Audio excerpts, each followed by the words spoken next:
I know you and several others, George Kittle, a teammate of yours, and many other prominent players in the league, are talking about the playing surfaces in the NFL right now. And I'd love to give you the floor on what you have been talking about with your colleagues and want fans to know about the playing surfaces that you're on.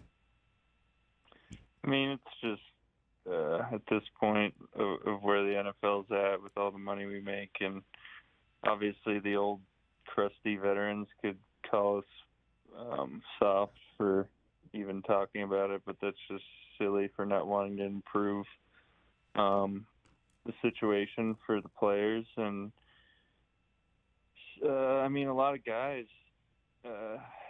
have these injuries, and it's not just the acute injuries that happen on the field from a sticky turf or whatever it is. It's the wear and tear from when you're a little kid, being on turf all day and then going to high school and being on turf. Like, that stuff it's not a natural surface.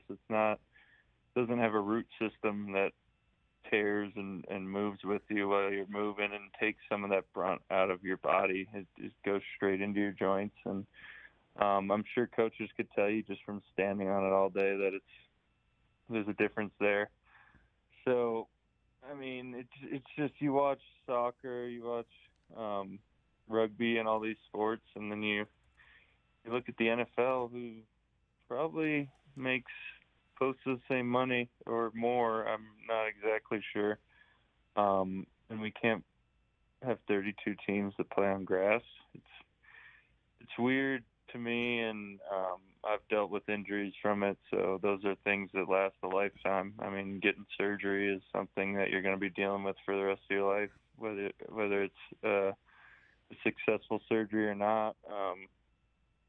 And it's a big passion of mine to try and get as much movement towards that as I can.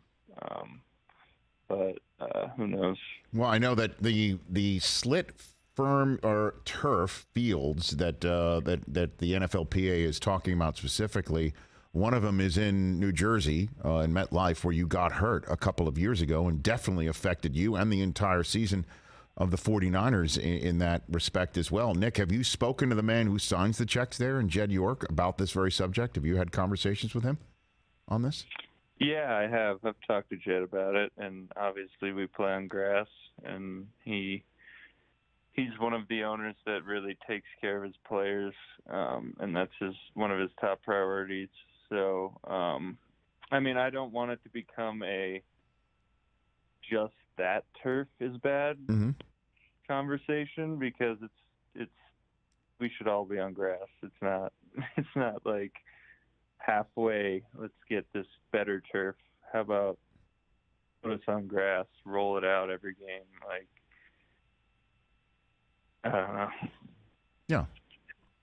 That's just my take on Yeah, it. sure. So do you think, is there any effect that you think you're going to have on this? I mean, what do you think? Your initial, because it was quite a social media blitz. You know, you, Kittle, Cooper Kupp, just to name three. There were so many of them I saw. Yeah, I mean, it seems like this is more than ever, like, you're hearing a lot about it. So it's definitely in the minds of a lot of people. It's just hard to make changes in this league. I mean, when you go through the CBA process and you're negotiating and you realize just how hard it is to get anything done as a players association, and something that's going to cost a lot of money.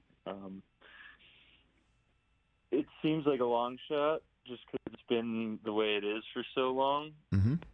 But it'd be great if somehow we could get a rule in there that maybe, like, any new stadiums that are built have to be grass, or so eventually it'll be the way we want it. But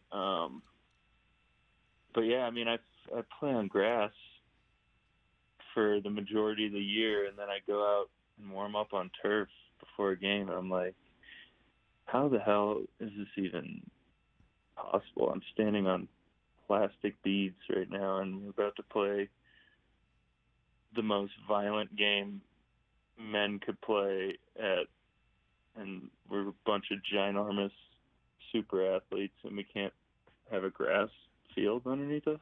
Catch the Rich Eisen Show every single day on the Roku channel, 12 to 3 Eastern, for free.